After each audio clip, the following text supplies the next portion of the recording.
Asalaamu calaykum waraxmatullaahi wabarakaatu. Aad baan idin salaamay asxaabta meel kasta joogtaan. Waxaan doonayaa maanta cashar runtii aad u qaali inaan soo gudbiyo asxaabta.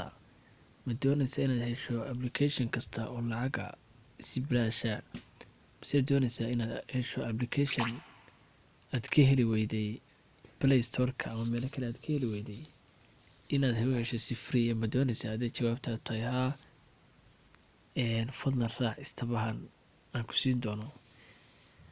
Marka hore waxaad u baahan tahay inaad hesho application-ka waxaa la dhahaa Black Market baa la dhahaa ama suuqa madow. Runtii waa application aad u muhiimsan, aadna u qaaliya. Waa application kaa koobaya dhammaan wixii application kale oo lacagta ah inaad ka hesho.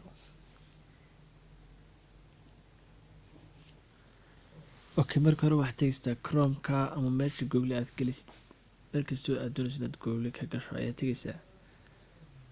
Waxaad ku qoraysaa halkaa Black Market baad ku qoraysaa. Okay, Black Market marka waxaad raacinaysaa APK-da raacinaysaa asxaabta si uu dee application ku noqdo application. Sidaa darteed baad xagga sare ku dhufanaysaa, halkaa aad ku dhufanaysaa. Halkaa markaad ku dhufato si toos ah ku download kar. Kabacdi marka uu ku soo baxo waxaad taabanaysaa download ama halka ay ku qoran tahay baad tegaysaa, saasaad ku download garaysanaysaa. Kabacdi asxaabta waxaad samaynaysaa application-ka wuxuu noo yaalaa imika dibadda. Application-ka wuxuu noo yaalaa dibadda.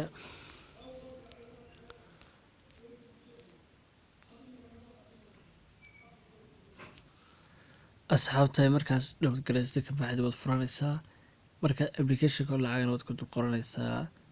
Marka casharkaas runtii aad buu muhiim u yahay. Application-ka aniga imika khadkaygana culus Dutchman islahaa asxaabtay.